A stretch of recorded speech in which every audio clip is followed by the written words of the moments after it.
नमस्कार। नेपाल टेलिभिजन समाचारमा स्वागत छ। म श्वेता सिन्हा साथमा छु म गोविन्द धिताल। सुरुमा यस प्रसारणका प्रमुख समाचार।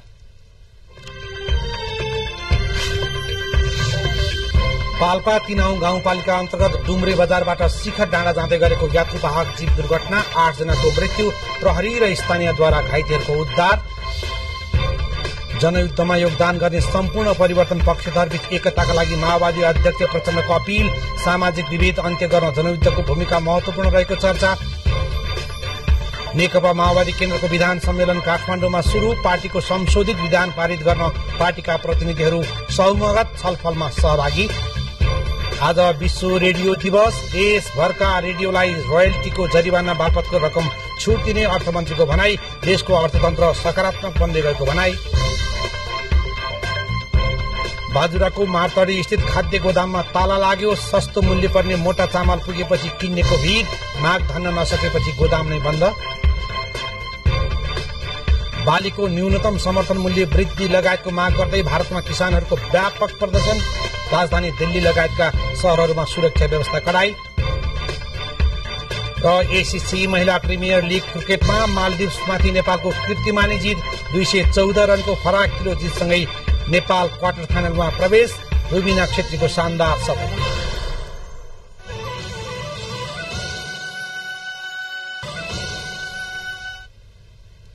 समाचार अब विस्तारमा। पाल्पाको तिनाउ गाउँपालिकामा जीप दुर्घटना हुँदा 8 जनाको मृत्यु भएको छ। पाल्पाको डुम्रे बजारबाट शिखर डाँडा जाँदै गरेको यात्रुवाहक जीप डुम्रे चक्लादीभित्र सड़कको चिसित भन्ने ठाउँमा दुर्घटना भएको हो। उद्धार कार्य जारी रहेको प्रहरीले जनाएको छ। अहिले घाइतेहरूको उद्धार चलिरहेको जिल्ला प्रहरी कार्यालय पाल्पाका प्रमुख हेरम्ब शर्माले बताउनु भयो। जीप भिरालो उकालो सड़कमा दुर्घटना भएको कारण उद्धारमा कठिनाई हुनुका साथै अझै केही शव हराइरहेको, मृतकको संख्या अझै बढ्न सक्ने उहाँले बताउनु भयो। जीपमा कति यात्रु सवार थिए भन्ने खुलिसकेको छैन। केही घाइतेलाई उपचारको लागि लुम्बिनी मेडिकल कलेज प्रवास पठाइएको छ। घटनास्थलमा स्थानीय बासिन्दा, प्रहरी र ट्राफिक प्रहरीले उद्धार गरिरहेका छन्। नेकपा माओवादी केन्द्रका अध्यक्ष एवं प्रधानमन्त्री पुष्पकमल दाहाल प्रचण्डले जनयुद्धमा योगदान गर्ने सम्पूर्ण परिवर्तनका पक्षधरहरूलाई एकताबद्ध हुन अपील गर्नुभएको छ। माओवादी केन्द्रले आयोजना गरेको 29औं जनयुद्ध दिवसको अवसरमा अध्यक्ष प्रचण्डले परिवर्तनका लागि बलिदान गर्ने योद्धाहरूलाई आरोपित गर्ने अधिकार कसैको पनि नभएको उल्लेख गर्नुभयो।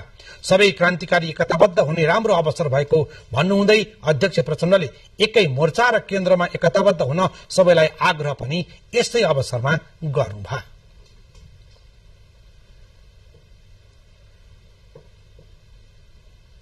एउटै पार्टी नहुँदै पनि जनयुद्ध र जनयुद्धको नेतृत्व गर्ने पार्टीलाई हर तरहले सहयोग पुर्याउने पार्टी, नेता, विभिन्न जनसंगठनहरूलाई पनि म यस अवसरमा स्मरण गर्न चाहन्छु, सम्मान गर्न चाहन्छु। जनयुद्ध नेपालको इतिहासको एउटा महान ऐतिहासिक र दूरगामी रणनीतिक पहल थियो, छ र रहिरहनेछ। यसैबीच माओवादी जनयुद्धका अनुभूति समेटेका 6वटा पुस्तक आज एकैसाथ सार्वजनिक गरिएको छ। पत्रकार एवं लेखक मन ऋषि धितालले लेख्नुभएका जेल यात्रा, बेनी यात्रा, आधार यात्रा, राजमार्ग यात्रा, पीली यात्रा र गण्डक यात्रा नामक 6वटा पुस्तक प्रधानमन्त्री पुष्पकमल दाहाल प्रचण्डले सार्वजनिक गर्नुभएको हो।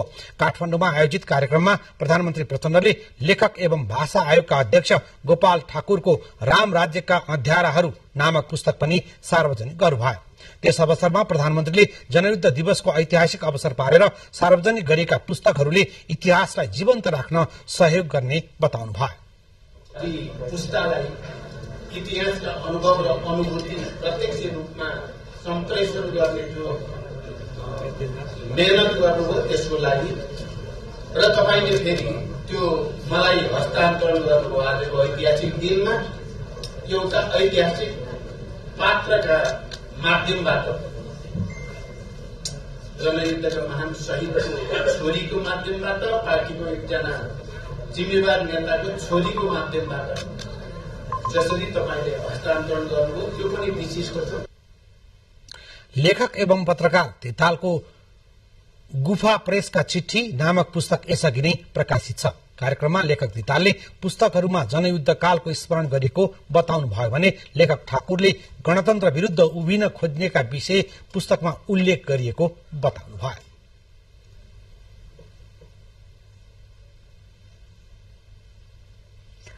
जनयुद्ध दिवसको अवसर पारेर नेकपा माओवादी केन्द्रको युवा संगठन यङ कम्युनिष्ट लीगले आज डिजिटल वक्तित्व कला प्रतियोगिता आयोजना गर्यो। काठमाडौँमा आयोजना गरिएको डिजिटल वक्तित्व कला प्रतियोगिताका विजेतालाई माओवादी केन्द्रका अध्यक्ष एवं प्रधानमन्त्री पुष्पकमल दाहाल प्रचण्डले पुरस्कार प्रदान गर्नुभयो। प्रतियोगितामा प्रथम हुनुभएकी आशा उपरकोटी, द्वितीय स्थान हासिल गर्न सफल सिलु छत्री र तृतीय भएकी सम्झना राईलाई प्रधानमन्त्री प्रचण्डले नगद पुरस्कार र कदरपत्र सहित सम्मान गर्नुभयो।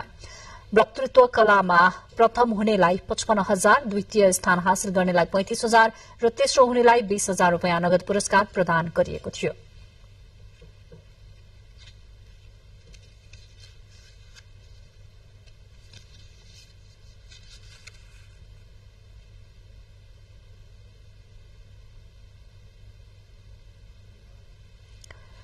तत्कालीन नेकपा माओवादीले सशस्त्र जनयुद्ध शुरू गरेको दिनको स्मरणमा आज विभिन्न कार्यक्रमको आयोजना गरियो।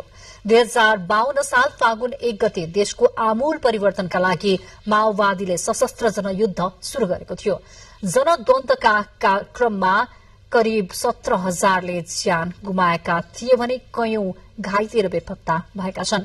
2063 मंगिर 5 गते सरकार र युद्धरत माओवादी बीच भएको विस्तृत शान्ति सम्झौतापछि युद्धको अन्त्य भई शान्ति प्रक्रियाको शुरूआत भयो। जातीय छुवाछुत तथा सामाजिक भेदभाव गर्ने सोचमा परिवर्तन ल्याउन जनयुद्धको भूमिका महत्वपूर्ण रहेको देखिन्छ। घोराईका पूरण शर्मा, परिमिता चौधरी, बसन्त चौधरी, बालिका शर्मा र तुलसीपुरका मोहन नेपाली र अनिता अधिकारीले जनयुद्धको बीचमा अन्तर्जातीय विवाह भयो। यो 3 जोडी मात्र होइन, यो समयमा सयौं दम्पति विवाह बन्धनमा बाँधिए। जनयुद्ध दिवस फागुन 1 गते नै यस्ता जोडीको बिहे गरिदिने नियम पार्टीभित्र थियो। फागुन 1 गते जनयुद्ध दिवसका दिन यस्ता विवाहले मान्यता पाउने गर्दथे। नीति नियम सिद्धान्त अनुरूप चल्ने शपथहरू ग्रहण गर्दै सांस्कृतिक आन्दोलनको पहिलो खुट्किलोको रूपमा हेरेको युद्धकालीन अन्तर्जातीय बिहेलाई उस्तै महत्त्व दिइन्थ्यो। यस्ता बिहेले समाजमा हुने जातीय भेदभाव, छुवाछुत र धनी गरिब बीच हुने विभेद धेरै हदसम्म कम गरेको पाइन्छ। समाजमा दलित र गैर दलित बीच हुने विवाहले छुवाछुत धेरै कम हुँदै गएको पाइन्छ। सरकारले पनि अन्तर्जातीय बिहे गर्ने दम्पतिलाई 2058 देखि 2060-61 सम्म 1 लाख रुपैयाँ दिएर सम्मान गर्ने नियम बनाएको थियो। तर यो नियम आजभोलि हटेको छ। विवाहहरू अन्तर्जातीय विवाहहरू गर्दै जाने बेला सबैलाई हिजो त्यसको रहर आयो के भाइ सबैले अन्तर्जातीय विवाह गर्नुपर्छ। नेपालको राजनैतिक परिवर्तन र रूपान्तरणमा जनयुद्धको भूमिका समेत जोडिएको छ। सम्पूर्ण वर्ग, जाति, क्षेत्र, लिङ्ग, दलित, महिला, जनजाति, आदिवासी, मधेसी सम्पूर्ण चाहिँ उत्पीडित वर्ग, जाति, क्षेत्र, लिङ्गका जनताले स्वीकार गरेको, आत्मसात गरेको र त्यस अनुसार उनीहरू चाहिँ राज्य सत्ताको विभिन्न ठाउँहरूमा पुगेको पनि उनीहरूले त्यो अनुभूति गर्न पाएको अवस्था पनि हो। त्यसो हुनाले केही परिवर्तन विरोधी शक्तिहरूले ल्याएको भाष्यलाई हामीले चाहिँ नेपाली जनताको भाष्य भनेर भनौँ, नेपाली जनताले यसलाई चाहिँ सबैले यो जनयुद्ध दिवस मनाउनुपर्छ। परिस्थिति हिजो र आजमा फरक छ। हिजोको परिस्थिति त्यस्तै थियो, हामी त्यही परिस्थितिमा चाहिँ हैन त्यही ढंगले चाहिँ अगाडि बढ्यौं। अहिले परिस्थिति अलिक फरक छ। शान्ति प्रक्रियामा आइसके पछाडि हिजोकै युद्धकै अवस्थाबाट हामी हिँड्नुपर्छ भन्ने पनि हैन, अहिलेको वस्तु परिस्थिति अनुसार हामी हिँडिरहेका छौं। देशको सामाजिक, आर्थिक र सांस्कृतिक चेतनाको विकाससँग जनयुद्ध पनि जोडिएको छ। 2052 फागुन 1 गते तत्कालीन संसदीय व्यवस्था नमान्ने घोषणा सहित तत्कालीन नेकपा माओवादीले सशस्त्र विद्रोहको घोषणा गरेको थियो। जनक नेपाली, नेपाल टेलिभिजन। समाचारहरू बाँकी नै छन्, एकैछिन विश्राम। विज्ञापनपछि अब बाँकी समाचार। सत्ताको नेतृत्व गरेको नेपाल कम्युनिस्ट पार्टी नेकपा माओवादी केन्द्रको विधान सम्मेलन राजधानीमा शुरू भएको छ। पार्टीलाई व्यवस्थित रूपमा सञ्चालनका निम्ति आवश्यक विधान बनाउन आयोजना गरिएको सम्मेलनमा पार्टीका 1200 भन्दा बढी प्रतिनिधिहरूको सहभागिता रहेको छ। सम्मेलनमा केन्द्रीय सदस्यहरू, वैकल्पिक केन्द्रीय सदस्यहरू, 3 केन्द्रीय आयोगका सदस्यहरू, 7 भौगोलिक र 3 गैर भौगोलिक प्रदेशका पदाधिकारी तथा जनवर्गीय संगठनका पदाधिकारीहरूको सहभागिता रहेको छ। 2 वर्ष अघि पार्टी महाधिवेशन सम्पन्न गरेको नेकपा माओवादी केन्द्रले अहिले प्रथम विधान अधिवेशन गरेको हो। पार्टीलाई व्यवस्थित रूपमा सञ्चालनका निम्ति आवश्यक विधान बनाउन सम्मेलन आयोजना गरिएको माओवादी केन्द्रले जनाएको छ। गत पुसमा विधान अधिवेशनमा पेश गर्ने मस्यौदा तयार गर्न पार्टी उपाध्यक्ष पम्फा भूषालको नेतृत्वमा 7 सदस्यीय कार्यदल गठन गरियो। समितिमा महासचिव देवप्रसाद गुरुङ, उपमहासचिव गिरिराजमणि पोखरेल, वर्षामान पुन र जनार्दन शर्मा, सचिव सुरेन्द्र कार्की र गणेश शाह सदस्य हुनुहुन्थ्यो। समितिले गत पुस 27 गते पार्टी अध्यक्ष पुष्पकमल दाहाल प्रचण्डलाई विधानको मस्यौदा बुझाएको थियो। लेकिन अहिलेसम्म चाहिँ हामीले प्रस्तावित गरेको 80% 20% हो। तर अहिले अध्यक्षजी या अरू धेरै साथीहरू के छ भने 80 को सट्टाले 90 मा झारौं। बढीभन्दा बढी चाहिँ प्रत्यक्ष र स्वस्थ प्रतिस्पर्धाबाट ल्याउँ। थोरै चाहिँ कमजोर वर्ग भोलि त्यो छ नि हाम्रो समावेश गर्नु नभए भने त्यो मात्र चाहिँ नोमिनेसनमा जानेछ। विधानको मस्यौदामा भएको छलफलमा सहभागी केन्द्रीय सदस्यले विधानको मस्यौदालाई संक्षिप्त र कार्यान्वयन योग्य बनाइनु पर्ने तथा पार्टीको संरचनालाई चुस्त बनाइनु पर्नेमा जोड़ दिनुभएको थियो। विधान मस्यौदा र त्यसमा भएका केही अपुगताको बारेमा व्याख्या सहित उहाँले पेश गर्नुभएको छ। 20 वटा ग्रुप समूह बनाइएको छ। त्यो समूहगत छलफल पछि अब पर्याप्त छलफल हुन्छ, बहस हुन्छ र हामी भोलि एउटा निष्कर्षमा पुग्छौँ। महाधिवेशनबाट केन्द्रीय सदस्य 279 बनाउने विधानमा व्यवस्था गरिएको थियो। 1 वर्षपछि भएको बैठकमा केन्द्रीय समिति सदस्य 400 भन्दा बढी पुगेकाले फेरि विधान अधिवेशनको आवाज उठ्यो। हाल प्रस्तावित विधानमा केन्द्रीय सदस्यको संख्या 151 बनाउने प्रस्ताव गरिएको छ। त्यसैगरी जिल्ला समन्वय समितिलाई कार्यकारी बनाउने र काठमाडौँ उपत्यकामा रहेको प्रदेश स्तरको सम्पर्क समन्वय समितिलाई सोही स्तरको विशेष समितिमा मर्ज गर्ने प्रस्ताव मस्यौदामा गरिएको छ। त्यस्तै जनवर्गीय संगठन अखिल क्रान्तिकारी र वाइसिएललाई नयाँ संरचनाको आधारमा पुनर्गठन गरिने प्रस्तावमा छलफल भएको छ। विधान अधिवेशन अन्तर्गत 20 वटा समूहमा विभाजन गरेर प्रस्तावित विधानमाथि छलफल शुरू गरिएको छ। सहभागी मध्येबाट एक समूहमा 50 देखि 55 जना रहने छन्। बुधबार 1 बजेसम्म छलफल गरी आफ्नो समूहको निष्कर्ष अधिवेशनमा प्रस्तुत गर्न तोकिएको छ। 3 दिनसम्म चल्ने अधिवेशनमा 20 वटै समूहबाट प्राप्त सुझावका आधारमा विधानलाई अन्तिम रूप दिइनेछ। पदाधिकारी पनि प्रत्यक्षबाट गर्ने कि अब पदाधिकारी चाहिँ कमिटीबाट गर्ने भन्ने कुरा चाहिँ उहाँहरूले छलफल गरेर ल्याइसकेपछि अनि त्यसपछि निष्कर्षमा पुग्ने। अहिले चाहिँ छलफल कहाँ पिन पोइन्ट गर्ने त भन्दाखेरि यो कसरी गर्ने भन्ने चाहिँ अहिले ती समूहलाई नै छोडिदिएको छ। त्यो समूहको 20 जनाले भोलि 2 बजे चाहिँ पालै पालो रिपोर्ट पेश गर्छन्, त्यसको संश्लेषण गरिन्छ। अधिवेशनमा 1300 भन्दा बढी प्रतिनिधिको सहभागिता रहेको छ। सम्मेलनमा केन्द्रीय सदस्य, वैकल्पिक केन्द्रीय सदस्य, 3 केन्द्रीय आयोगका सदस्य, 7 भौगोलिक र 3 गैर भौगोलिक प्रदेशका पदाधिकारी तथा जनवर्गीय संगठनका नेतृत्वको सहभागिता रहनेछ। नेकपा एमालेका अध्यक्ष केपी शर्मा ओलीले संक्रमणकालीन न्यायलाई पीड़ित मैत्री बनाएर टुङ्गो लगाउनु पर्ने बताउनु भएको छ। आज काठमाडौँमा मानवाधिकार रक्षकहरूको 4औं राष्ट्रिय सम्मेलन उद्घाटन गर्नुहुँदै अध्यक्ष ओलीले पीड़ितलाई अन्याय हुने गरी संक्रमणकालीन न्यायको विषय टुङ्गिन नसक्ने बताउनु भएको हो। शीर्ष तहमा छलफल र सहमति गरेर संक्रमणकालीन न्यायलाई टुङ्ग्याउनु पर्नेमा उहाँले जोड़ दिनुभयो। राजनीतिक हितका लागि अरू कुनै पनि मानवीय, संवैधानिक, कानूनी अधिकार उल्लंघन गर्ने एमालेको नीति नरहेको उहाँले प्रश्न पार्नुभयो। इन्टरनेशनल कम्युनिटी पनि टुङ्ग्याउनु पर्छ भनिराखेको सुन्छु। कसरी टुङ्ग्याउने? भिक्टिम सेन्ट्रिक ढंगले हो कि होइन त्यो त हुनु पर्ला नि। ट्रान्जिशनल जस्टिस होला नि, इनजस्टिस त होइन होला नि। Transitional justice must be transitional justice but not injustice. त्यो इन्जस्टिस त हुनु भएन नि, त्यो जस्टिस हुनु पर्यो ट्रान्जिसन चाहिँ। कार्यक्रममा नेपाली कांग्रेसका नेता डाक्टर शेखर कोइरालाले संक्रमणकालीन न्यायको विषयलाई सर्वोच्च अदालतको आदेश, अन्तर्राष्ट्रिय मूल्य मान्यता र मानवाधिकार आयोगको निर्देशनलाई ध्यानमा राखेर निष्कर्षमा पुर्याउनु पर्ने बताउनुभयो। त्यो संक्रमणकालीन न्याय जुन हामी बनाउँदैछौँ भने टीआरसी भन्छौँ हामी, सत्य निरूपण तथा मेलमिलाप आयोग, जुन अब एसओडीको पार्लियामेन्टमा संसदमा जान्छ। हामीले बुझ्न के जरुरी छ भने संक्रमणकालीन न्यायलाई कुनै राजनीतिक लेनदेनको मुद्दा चाहिँ नै नबनाइयोस्।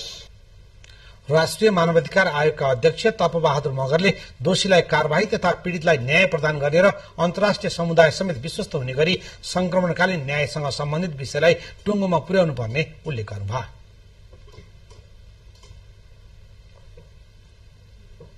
भनेदेखि यहाँ राष्ट्रिय मानवाधिकारबाट टुङ्ग्याउनु पर्छ भनिकन पीडितहरूको भनाइ अनुसारले ती बसिरहेको अवस्था छ। तर त्यहाँ ऐनमा चाहिँ के परेको छ भने त्यो सार्न सकिन्छ, कानुन बनाएर सार्न सकिन्छ भन्ने कुराहरू पनि परेका छन्। त्यसमा चाहिँ पहिलेदेखि राष्ट्रिय मानवाधिकार आयोगले राष्ट्रिय मानवाधिकारबाटै टुङ्गिनुपर्छ भन्ने कुराहरू पनि आइरहेको छ। राष्ट्रपति रामचन्द्र पौडेलले नेपाल वैदिक सनातन संस्कृतिको उद्गम स्थल रहेको बताउनु भएको छ। गार्गी कन्या गुरूकुलद्वारा आज आयोजित श्रीमद् भागवत सप्ताह ज्ञान महायज्ञको उद्घाटन गर्नुहुँदै उहाँले गुरूकुलको विकासका लागि राज्यले विशेष ध्यान दिने विश्वास व्यक्त गर्नुभयो। राष्ट्रपति पौडेलले कन्यालाई वेद शिक्षा प्रदान गर्नका लागि गार्गी कन्या गुरूकुल विद्याश्रमले खेलेको भूमिकाको उच्च प्रशंसा गर्नुभयो। समाजलाई सभ्य, सुसंस्कृत र समृद्ध बनाउन नारीहरूलाई सुशिक्षित, स्वावलम्बी र सशक्त बनाउनु पर्नेमा राष्ट्रपतिले जोड़ दिनुभयो। राष्ट्रपति पौडेलले ऋषिमुनि र तपस्वीको आदर्शको अनुसरण गर्दै देवघाट धाममा सन्त महात्माले आश्रम र गुरूकुल चलाएर त्यहाँको महत्वलाई बढ़ाउनु प्रशंसनीय कार्य भएको बताउनुभयो।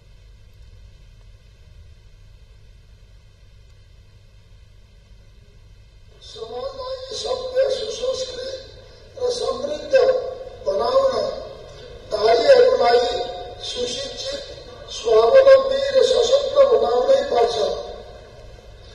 देशमा रहेका गुरूकुलमा कन्याहरूलाई यथोचित रूपमा वैदिक शिक्षा दिने व्यवस्था हुन नसकेको अवस्थामा यसले कन्याहरूलाई गुरूकुलको वातावरणमा वैदिक शिक्षा दिने प्रबन्ध गर्नु सुखद पक्ष हो।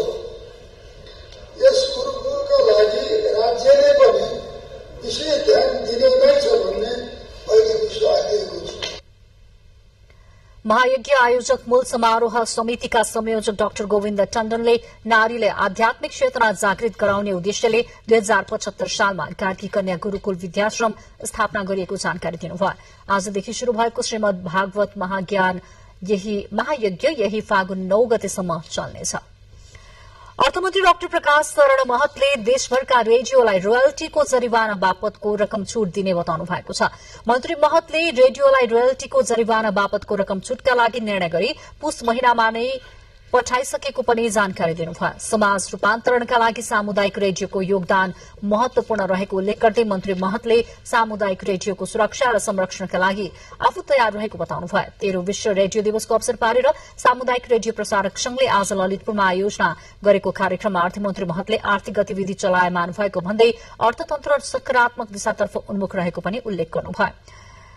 पछिल्लो दिनमा राजस्व र आन्तरिक तथा बाहिर लगानी बढ्ने विश्वास पनि अर्थमन्त्री डाक्टर महतले त्यसवखत व्यक्त गर्नुभयो। कार्यक्रममा जनताको नजिकको र सहजै सूचना पाउने माध्यम रेडियो भए पनि यसको विकास हुन नसकेको अवस्थामा यसलाई कसरी विकास गर्ने भन्ने विषयमा वक्ताहरूले आफ्नो राय र सुझाव दिनुभएको थियो।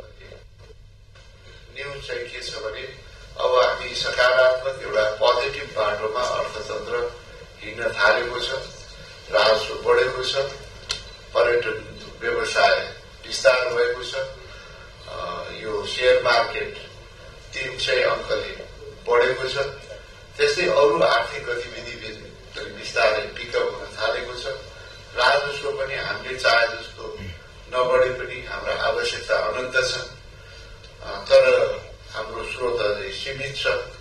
अनन्त आवश्यकतालाई मध्यनजर राखेर हामी प्रस्तावहरू, उद्देश्यहरू निर्धारण गर्छौं।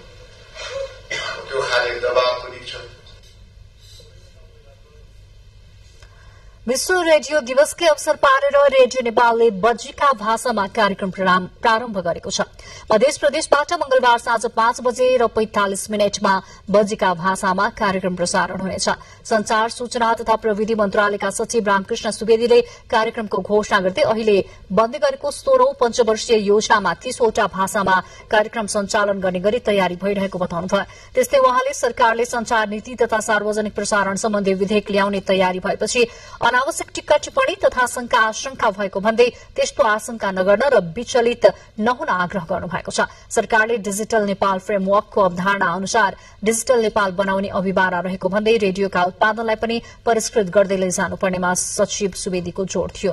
रेडियोले भाषाका माध्यमबाट राज्य र जनतालाई एक आपसमा जोड्ने भएकाले दुःख पर्दाको साथी नै रेडियो रहेको उहाँले बताउनुभयो। त्यस्तै कार्यक्रममा रेडियो नेपालका कार्यकारी निर्देशक बुद्धि बहादुर केसीले रेडियो नेपालले कार्यक्रमहरूलाई समावेशी बनाउने उद्देश्यले बज्जिका भाषामा पनि कार्यक्रम शुरू गरेको जानकारी दिनुभयो। शिक्षा दिने जो रेडियोको धर्म छ त्यसै अनुरूप यो नारा पनि रहेछ। यसै अनुरूप यो नारालाई हामीले यो युनेस्कोले 2024 का लागि तय गरेको यो नारा यसै अनुरूप हामी अगाडि बढौं। रेडियो नेपालले हाल 21 वटा भाषामा कार्यक्रमहरू प्रस्तुत गर्दै आएको छ। बज्जिका भाषा थप भएपछि अबदेखि 22 वटा भाषामा कार्यक्रम प्रसारण हुने भएका छन्। रेडियोले मानव सभ्यताको विकास र प्रजातन्त्र ल्याउनमा तथा अन्य ठूला राजनैतिक परिवर्तन ल्याउनमा ठूलो योगदान पुर्याएको छ। नेपालमा विक्रम सम्वत 2002 सालमा काठमाडौँमा रेडियोको प्रसारण शुरू गरेको थियो भने रेडियो नेपालको औपचारिक प्रसारण 2007 साल मंसिर 28 गतेदेखि गरिएको थियो।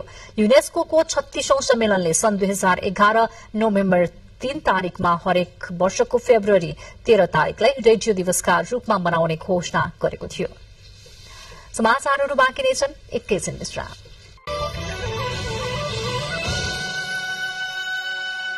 विज्ञापनपछिको बाँकी समाचारमा यहाँहरूलाई पुनः स्वागत छ। बाजुराको सदरमुकाम मार्तडीमा रहेको खाद्य व्यवस्था तथा व्यापार कम्पनी लिमिटेडमा ताला लगाइएको छ। सस्तो मूल्य पर्ने मोटा चामल पुगेपछि किन्नेको भीड़ बढेको र चामल अभाव भएको भन्दै बिक्री वितरण बन्द गरिएको हो। खाद्य व्यवस्था तथा व्यापार कम्पनी शाखा बाजुरामा 200 क्विन्टल मोटा चामल आएर बिक्री भइसकेको छ। लामो समयसम्म महँगीको मारमा परेका सो क्षेत्रका स्थानीय चामल नपाएपछि रित्तै घर फर्कन थालेका छन्।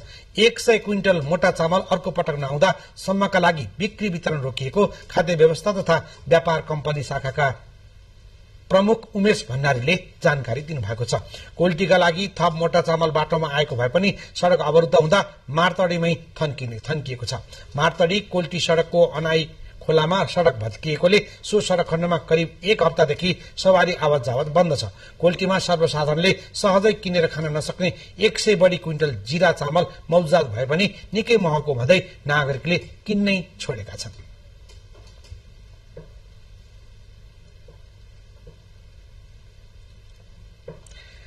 खानेपानी मन्त्री महेन्द्र राय यादवले काठमाडौँ उपत्यकाभित्र खानेपानी नआउने धाराको महसुल छुट गर्ने बताउनु भएको छ। आज काठमाडौँ उपत्यका खानेपानी लिमिटेडको 16औं वार्षिक उत्सवलाई सम्बोधन गर्नुहुँदै मन्त्री यादवले धारामा पानी नआउने उपत्यकावासी उपभोक्ताको पानीको महसुल छुट गर्ने विषयमा मन्त्रालय छलफल गरिरहेको बताउनु भएको।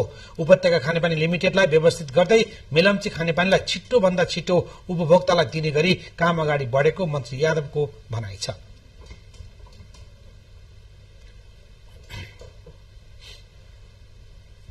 त्यसकारण जनतालाई सुशासनको अनुभूति हुनको लागि केले अब जनताको घरमा पानी पुगेको छैन, जनताको होइन घरमा आएर जाँदाखेरि मान्छे त्यहाँ उपस्थित हुँदैन भन्दाखेरि जुन यो स्थिति छ यसलाई एउटा प्याकेजमा ल्याएर मन लाग्छ कि जुन जनताले पानी खाएको छैन पुगेको छैन भने ती सबै उपभोक्ताहरूलाई छलफल गरेर सबैसँग छलफल गरेर नगरपालिकासँग छलफल गरेर वडाहरूसँग छलफल गरेर एकपल्टको लागि यो काठमाडौँवासीको जनतालाई यसो पनि वितृष्णा छ, यसो पनि पानी पाइरहेको छैन।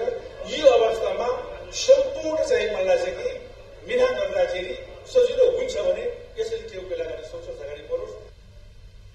यसैगरी मन्त्री यादवले खानेपानी संस्थानमा रिक्त रहेको सीईओ को पदपूर्ति छिट्टै हुने बताउँदै अब आउने नेतृत्वसँगै काठमाडौँ उपत्यका खानेपानी लिमिटेडको वृद्धि विकासमा सरकार लागेको बताउनु भयो। कार्यक्रममा खानेपानी मन्त्रालयका सचिव सुरेश आचार्यले घाटामा रहेको यस लिमिटेडलाई सबै मिलेर व्यवस्थित र गुणस्तरीय बनाउनु पर्ने धारणा राख्नुभयो। कार्यक्रममा काठमाडौँ उपत्यका खानेपानी लिमिटेडका प्रमुख कार्यकारी अधिकृत ज्ञानेन्द्र बहादुर कार्की, खानेपानी महसुल आयोगका अध्यक्ष रुद्रप्रसाद गौतम लगायतले लिमिटेडलाई व्यवस्थित बनाउनु पर्ने धारणा राख्नु भएको थियो। जनगुनासो बढ़ेपछि धादिङको स्थानीय प्रशासनले बजार अनुगमनमा कडाई गरेको छ। बजार अनुगमनको क्रममा चालू आर्थिक वर्षको 6 महिनामा मात्रै 168 व्यवसायलाई कार्यवाहीको दायरामा ल्याइएको छ। उपभोक्ताहरूको जनगुनासो निकै आउन थालेपछि स्थानीय प्रशासनले कडाई गरेको अनुगमनका क्रममा चालू आर्थिक वर्षको 6 महिनामा मात्रै धादिङमा 168 व्यवसायीलाई जिल्ला अनुगमन समितिले कार्यवाहीको दायरामा ल्याएको छ। विशेष गरी पृथ्वी राजमार्ग आसपासमा सञ्चालित होटल, किराना पसल, पशु औषधि पसल र क्याफेहरूले उपभोक्ताहरूलाई ठग्ने गरेको जनगुनासो निकै आउन थालेपछि जिल्ला प्रशासन कार्यालय धादिङले अनुगमन प्रक्रियालाई चुस्त बनाएको हो। अनुगमनका क्रममा होटल र क्याफेले गुणस्तरहीन खाना खुवाउने गरेको, किराना पसलेहरूले म्याद सकिएका खाद्य सामग्री बिक्री गर्ने गरेको र पशु औषधि पसलहरूले तोकेको मापदण्ड विपरीत विषादी र औषधिहरू बिक्री गर्ने गरेको पाइएपछि त्यस्ता व्यवसाय सञ्चालकहरूलाई कार्यवाहीको दायरामा ल्याएको हो। अनुगमनमा पुगेको टोलीले त्यस्ता व्यवसाय सञ्चालकहरूलाई कानूनी दायरामा ल्याउनका लागि उपभोक्ता संरक्षण ऐन 2075 अनुसार कार्यवाही गरेको अनुगमन समितिका संयोजक एवं धादिङका सहायक प्रमुख जिल्ला अधिकारी हुमनाथ पराजुलीले बताउनु भएको छ। हामीले अनुगमनको क्रममा विभिन्न प्रकारका जुन समस्याहरू छ तीलाई चाहिँ निराकरण गर्नको लागि अथवा फर्महरूले चाहिँ जुन एउटा प्रक्रियामा जानुपर्ने हुन्छ त्यो प्रक्रिया पूरा गर्नको लागि निर्देशन दिएका छौं र केही कसुर जान्ने गतिविधि भएको अवस्थामा हामीले एट द स्पट जुन ठाउँको ठाउँ कारबाही जरिवाना पनि गरेका छौं र हामीले यस वर्ष 5000 देखि लिएर 1 लाख रुपैयाँसम्म जरिवाना गरेका छौं कसुरको मात्रा हेरेर। विशेष गरी पृथ्वी राजमार्गमा सञ्चालन हुँदै आएका होटल र रेस्टुरेन्टहरू धेरै कार्यवाहीमा परेको बताउँदै त्यस्ता सञ्चालकहरूलाई 5000 देखि 1 लाखसम्म जरिवाना गराएको छ। अनुगमनका क्रममा राजमार्ग आसपासमा सञ्चालन हुँदै आएका यस्ता विभिन्न व्यापारीहरूले उपभोक्ताबाट तोकिएको बिक्री मूल्य भन्दा धेरै रकम असुल्ने गरेको समेत पाइएकोले उपभोक्ताहरूलाई पनि एमआरपी भन्दा बढीमा सामान खरिद नगर्न स्थानीय प्रशासनले अनुरोध गरेको छ। मापदण्ड विपरीत सञ्चालन हुँदै आएको व्यवसायीलाई गरेको कार्यवाहीबाट असुलेको जरिवानाबाट चालू आर्थिक वर्षको साउन महिना यता 7,90,000 राजस्व संकलन भएको अनुगमन समितिका संयोजक पराजुलीले बताउनुभयो। 26 पटक गरेको बजार अनुगमनबाट 168 वटा फर्म चेक जाँच गर्नुका साथै 60 वटा फर्मलाई 5000 देखि 1 लाखसम्म जरिवाना गराई करिब 8 लाख जरिवाना स्वरूप रकम असुली राजस्व जम्मा गरेको हो। अनुगमनका क्रममा स्थानीय प्रशासनले जम्मा गरेको यो राजस्व गत 10 वर्ष यताकै सबैभन्दा धेरै भएको पनि जिल्ला अनुगमन समिति धादिङले जनाएको छ। लामो समयदेखि बाढीको चपेटामा पर्दै आएको झापाको गौरादह नगरपालिका वडा नम्बर 5 र 7 को क्षेत्रमा वर्षौंपछि यस वर्ष धमाधम बाँध निर्माण भइरहेको छ। बाढीको उच्च जोखिमको क्षेत्रमा झण्डै 3 किलोमिटर लम्बाइको बाँध निर्माण गरिएसँगै बाढी प्रभावितहरूले सुरक्षित महसुस गर्न थालेका छन्। झापाको रतोखोलाको चपेटामा पर्दै आएको दक्षिणी झापाको गौरादह नगरपालिका क्षेत्रमा मात्र झण्डै 1000 हेक्टर बढी जमिन सधैँ डुबान र जोखिममा पर्थ्यो। बारम्बार बाढी छेक्न माग गर्दै आएका स्थानीयले यो वर्ष धमाधम काम हुन थालेपछि अब भने गाँस र बाँसको सुरक्षा गर्न सकिएला कि भन्ने आशा गरेका छन्। अहिले यो बाँध हेर्दाखेरि भन न खुसी नै छु नि। यतिको भरपर्दो भइदियो भने पछि राम्रै होला। एसियाली विकास बैंकको ऋण सहयोगमा 2 वर्ष अघि 70 करोड़मा ठेक्का लागेको बृहत योजना अबको 4 महिनामा सक्नुपर्ने सम्झौता छ। झण्डै 12 किलोमिटर लम्बाइ क्षेत्रमा 19 स्थानमा बाँध निर्माण गर्ने काम भइरहेको दोस्रो चरणको ठेक्कामा बाँध निर्माण गर्दै आएको लामा निर्माण सेवाका प्राविधिक कविन्द्र तामाङले बताउनुभयो। हामी त सब कन्ट्र्याक्टर मात्रै पर्यौं। मेन कम्पनीले फोकस गरेर हामीलाई पर्याप्त भनेको सामान दियो भने हामी चाहिँ सक्छौं। लामो समयदेखि बाढीको समस्या भोग्दै आएको गौरादह क्षेत्रमा यो बाँध निर्माणले दर्जन बढी बस्तीहरू सुरक्षित बन्दैछन्। यसका लागि बाँध निर्माणलाई चाँडो सक्न आफूहरूले समेत अनुगमन र सहजीकरण गर्दै आएको गौरादह नगरपालिकाका प्रमुख छत्रपति सुवेदीले बताउनुभयो। बाधा व्यवधान पर्यो भने उहाँहरूले मलाई खबर गर्नुहुन्छ, म आएर त्यसको समाधान गर्ने गर्छु। अब गुणस्तर त विशेष गरेर हेर्ने चाहिँ इन्जिनियरले नै हो र पनि हामीहरूले यसो बेला बेला आएर हेर्ने भएन भने त इन्जिनियरलाई चाहिँ खबरदारी गर्छौँ, हामी ठेकेदारले गर्छौँ।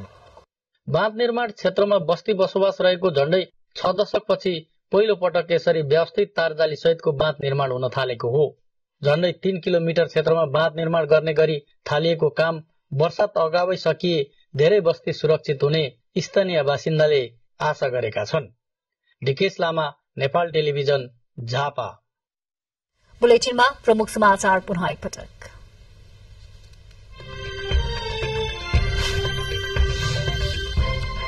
पाल्पा तिनाउ गाउँपालिका अन्तर्गत डुम्रे बजारबाट शिखर डाँडा जाँदै गरेको यात्रुवाहक जीप दुर्घटना, 8 जनाको मृत्यु, प्रहरी र स्थानीयद्वारा घाइतेको उद्धार।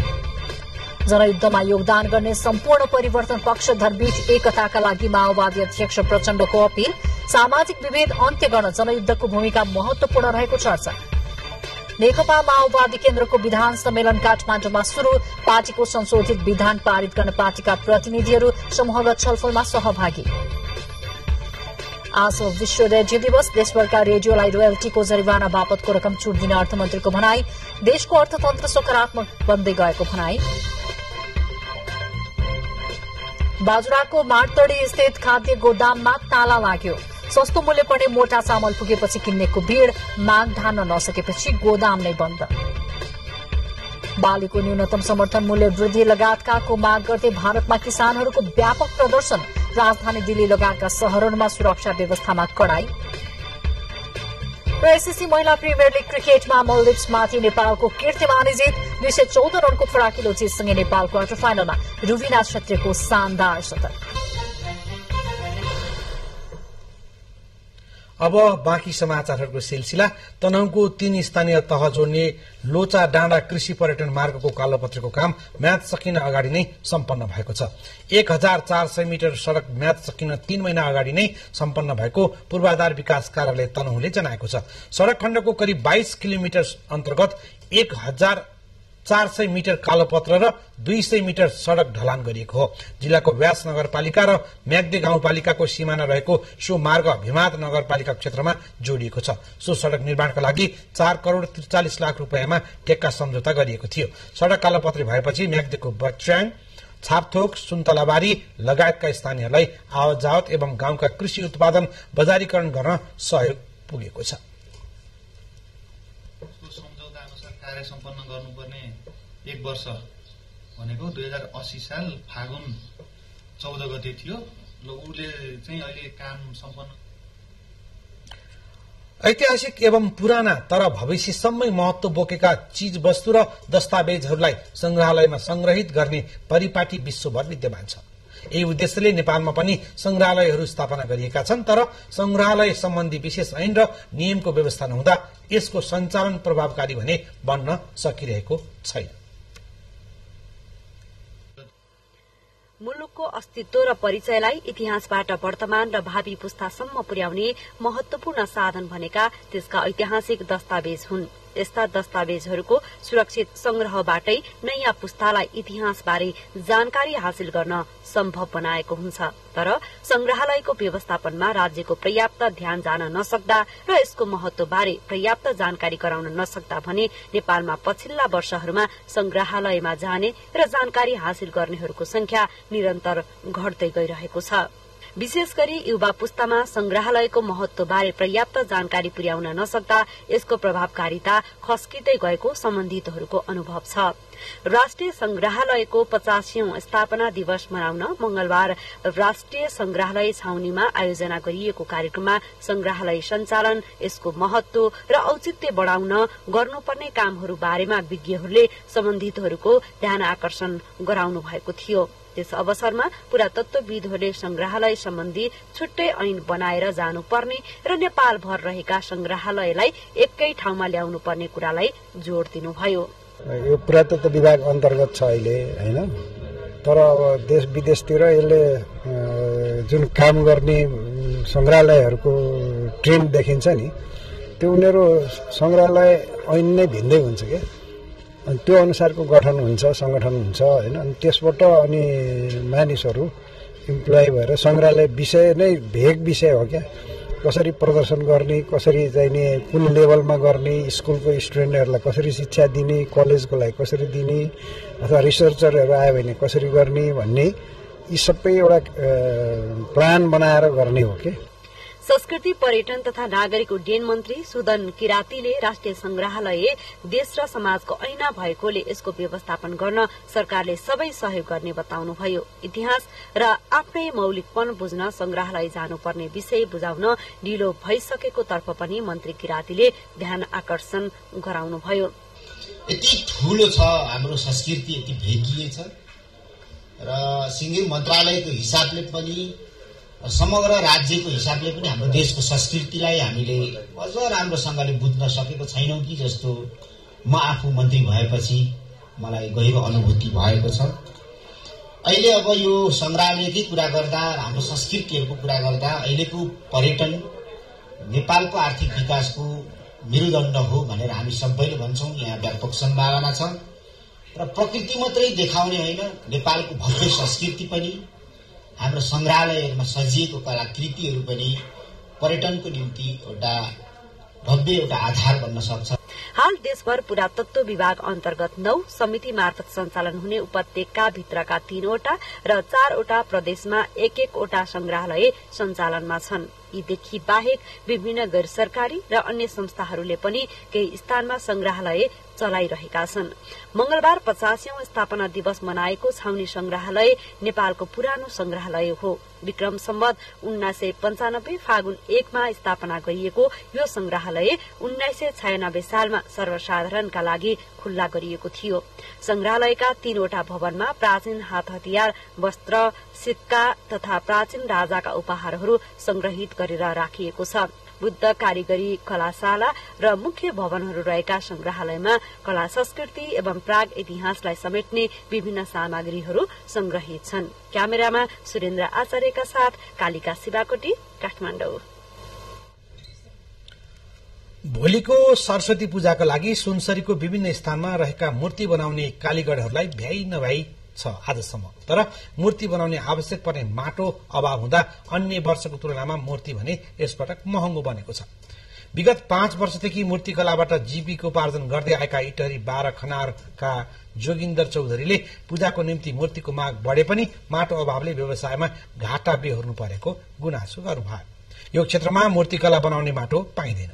माटो पाइहाले पनि जग्गा धनीले प्रति ट्र्याक्टर करिब 1000 का दरले रकम लिने गरेकोले यसपालि थोरै मूर्ति तयार गरेको चौधरीको भनाइ छ।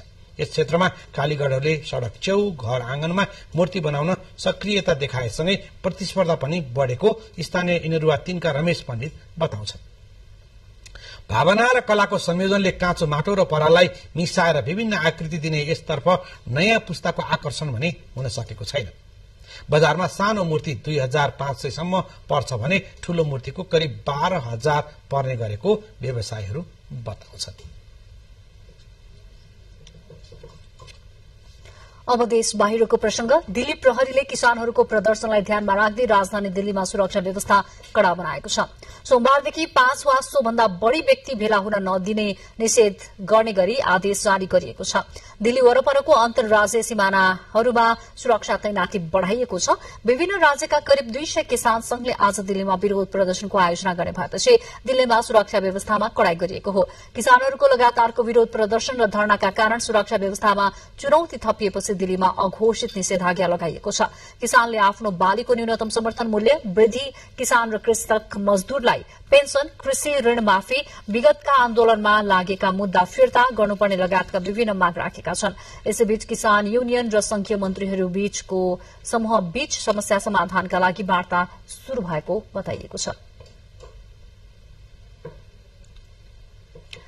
लामो समयदेखिको विवादका बीच पनि अमेरिकी सिनेटले युक्रेन, इजरायल र ताइवानका लागि 95 अर्ब डलर सहायता प्याकेजलाई अनुमोदन गरेको छ। सहायता प्याकेज दिने विषयमा डेमोक्रेटहरू बिल पारित गर्ने पक्षमा रहेका थिए भने रिपब्लिकनहरू विभाजित थिए। यसअघि रिपब्लिकनहरूले बिलको विपक्षमा मतदान गरेका थिए। प्याकेजमा किभका लागि 60 अर्ब डलर, हमास विरूद्ध इजरायलको युद्धका लागि 14 अर्ब डलर र गाजा लगायतका द्वन्द्वग्रस्त क्षेत्रमा मानवीय सहायताका लागि 10 अर्ब डलर समावेश छ। प्याकेजमा इन्डो पेसिफिक साझेदारहरूका लागि 4 बिलियन भन्दा बढ़ी कोष पनि समावेश छ। रिपब्लिकन हाउसका अध्यक्ष माइक जोन्सन र पूर्व राष्ट्रपति डोनाल्ड ट्रम्पको आलोचनाको बावजुद पनि सिनेटले यो सहायता प्याकेज पारित गरेको हो। विधेयक अब सदनमा जानेछ। समाचारहरू बाँकी नै छन्, एकैछिन विश्राम।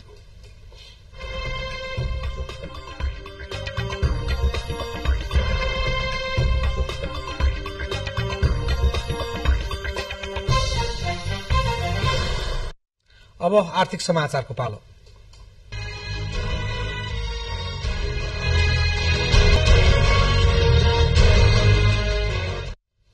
सरकारले देशभरिका कारागारमा रहेका कैदी बन्दीको उपचारको लागि स्वास्थ्य बीमा कार्यक्रम लागू गरेको छ। करिब 3 वर्ष अगाडिदेखि नै लागू हुनुपर्ने योजनाले आजदेखि मात्र पूर्णता पाएको हो। अब सबै जिल्लामा रहेका कैदी बन्दीले स्वास्थ्य बीमासँगै जोडिएका नजिकका अस्पतालहरूमा गएर उपचार गर्न सक्नेछन्।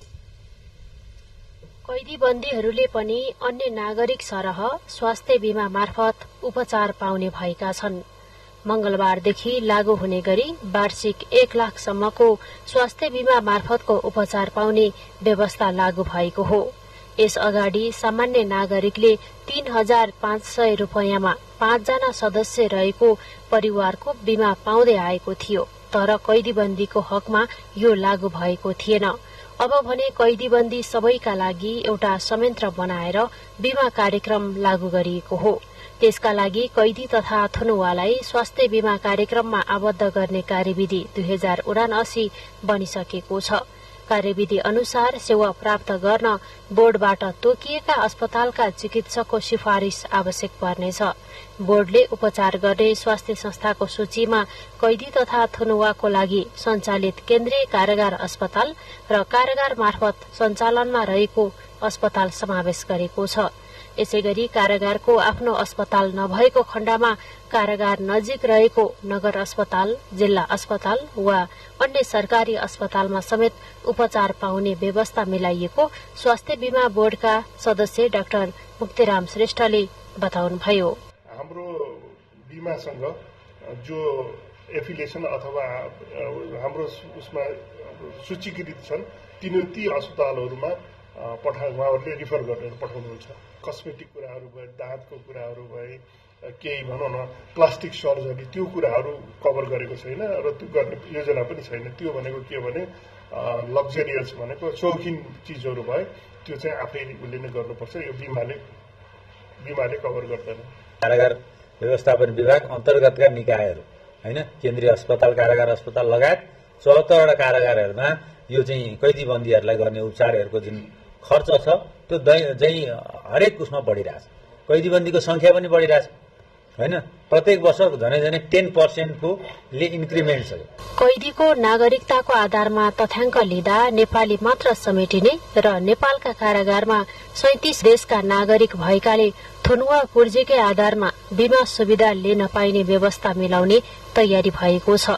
हाल देशभरका 72वटा कारागारबाट उपचारका लागि केन्द्रीय कारागार अस्पताल सुन्दारा आउनुपर्ने बाध्यता छ। 30 शय्याको उक्त अस्पतालले विशिष्टीकृत र जटिल खालका बिरामीलाई राजधानीकै विभिन्न सरकारी अस्पताल पठाउने गरेको छ। देशभरका कारागारबाट प्रारम्भिक स्वास्थ्य जाँचपछि दैनिक 150 देखि 200 बिरामी केन्द्रीय कारागार अस्पताल आउने गरेको जनाएको छ। नेपाली नागरिकलाई मात्र स्वास्थ्य बीमा गर्न सकिने भनेर चाहिँ लेखेको छ। तर हामी कहाँ त यहाँ 37-38 देशका नागरिकहरू छन् र भएका नेपाली नागरिकहरूले पनि आफ्नो रियल नागरिकतामा भएको नाम अनुसार चाहिँ उहाँहरू दर्ज हुनुहुन्न, किनभने उहाँहरूको टाइटल अर्कै छ, त्यही अनुसार मुद्दा चलेको छ, त्यही अनुसार काम भएको छ र त्यो समस्या पर्ने भावनाले थुनुवा पुँजीकै आधारमा चाहिँ वा कैदी पुँजीकै आधारमा बिमा गर्न सकिने भन्ने चाहिँ एउटा नीतिगत रूपमा निर्णय गराउन सक्यौं भने कम खर्चमै राज्यले कैदीबन्दीलाई राम्रो उपचार सेवा दिन सक्ने सरकारवालाहरूको भनाइ छ। यससँगै कैदीबन्दीलाई कारागारमा पठाउन अगाडि शारीरिक तथा मानसिक स्वास्थ्यको जाँच गर्नुपर्ने व्यवस्था भने अझै कार्यान्वयनमा नआएको जानकारहरूको भनाइ छ। क्यामेरामा दुर्गा थापाको साथमा दुर्गा खड्का, नेपाल टेलिभिजन।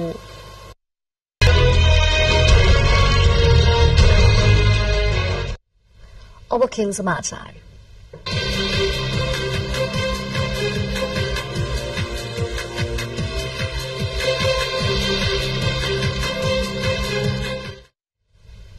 एससीसी महिला प्रिमियर लीग क्रिकेट प्रतियोगितामा नेपालले मल्दिप्समाथि कीर्तिमान जित हासिल गरेको छ। मल्दिप्सलाई 214 रनको फराकिलो अन्तरले पराजित गर्दै नेपाल क्वार्टर फाइनलमा प्रवेश गरेको छ। नेपालले समूह चरणका 3वटै खेलमा जित निकाल्दै समूह विजेता बनेर क्वार्टर फाइनल प्रवेश गरेको हो। नेपालले प्रस्तुत गरेको 228 रनको बलियो लक्ष्य पछ्याउने क्रममा मल्दिप्स 13.5 ओभरमा मात्र 13 रन जोड्दै अल आउट भयो। नेपालका लागि रुबिना क्षेत्रले 54 बलमा शतक प्रहार गरिन्। उनी नेपालबाट अन्तर्राष्ट्रिय क्रिकेट प्रतियोगितामा शतक प्रहार गर्ने पहिलो महिला खेलाड़ी बनेकी छिन्। आजको खेलमा रुबिनाले 59 बलमा 10 चौका र 5 छक्का हानिन्। त्यसैगरी नेपालका लागि पूजा महतोले 59 रनको योगदान दिइन्। उनले 36 बलमा 5 चौका र 1 छक्का प्रहार गरिन्।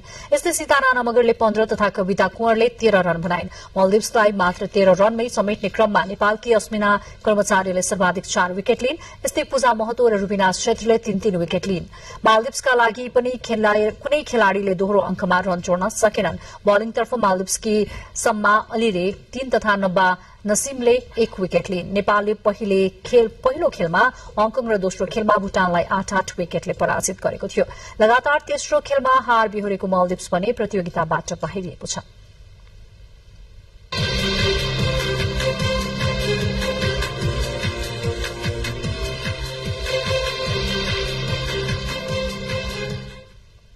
अब मौसम। गण्डकी, लुम्बिनी, कर्णाली र सुदूरपश्चिम प्रदेश लगायत देशका पहाड़ी भागमा आज आंशिकदेखि साधारणतया बदली रही अन्य पहाड़ी उच्च भागमा 1-2 स्थानमा हल्का हिमपातको सम्भावना रहेको मौसम पूर्वानुमान महाशाखाले जनाएको छ। अब मौसम सम्बन्धी थप विवरण।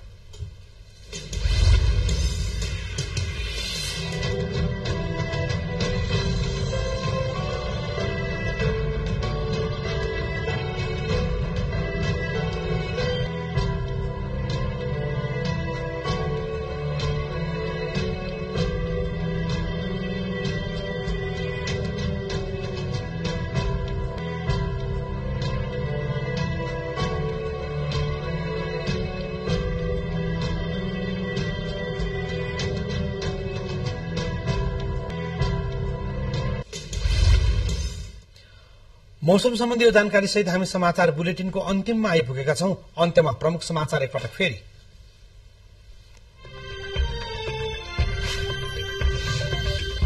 पाल्पाको तिनाउ गाउँपालिका अन्तर्गत डुम्री बजारबाट शिखर डाँडा जाँदै गरेको यात्रुवाहक जीव दुर्घटना, 8 जनाको मृत्यु, प्रहरी र स्थानीयद्वारा घाइतेहरूको उद्धार। जनयुद्धमा योगदान गर्ने सम्पूर्ण परिवर्तन पक्षधरबीच एकताका लागि माओवादी अध्यक्ष प्रचण्डको अपील, सामाजिक विभेद अन्त्य गर्न जनयुद्धको भूमिका महत्वपूर्ण रहेको चर्चा। नेकपा माओवादी केन्द्रको विधान सम्मेलन काठमाडौँमा शुरू, पार्टीको संशोधित विधान पारित गर्न पार्टीका प्रतिनिधिहरू समूहगत छलफलमा सहभागी। आज विश्व रेडियो दिवस, देशभरका रेडियोलाई रोयल्टीको जरिवाना बापतको रकम छुट दिने अर्थमन्त्रीको भनाई, देशको अर्थतन्त्र सकारात्मक बन्दै गएको उल्लेख। बाजुराको मारतडी स्थित खाद्य गोदाममा ताला लाग्यो, सस्तो मूल्य पर्ने मोटा चामल पुगेपछि किन्नेको भीड़, माग धान्न नसकेपछि गोदाम नै बन्द। बालीको न्यूनतम समर्थन मूल्य वृद्धि लगायतको माग गर्दै भारतमा किसानहरूको व्यापक प्रदर्शन, राजधानी दिल्ली लगायतका शहरहरूमा सुरक्षा व्यवस्था कडाई। र एसीसी महिला प्रिमियर लीग क्रिकेटमा मालदिप्समाथि नेपालको कीर्तिमानी जित, 214 रनको फराकिलो जितसँगै नेपाल क्वार्टर फाइनलमा, रुबिना क्षेत्रीको शानदार शतक। हवस् त, समाचार सकियो। हामीलाई बिदा दिनुहोस्। नमस्कार।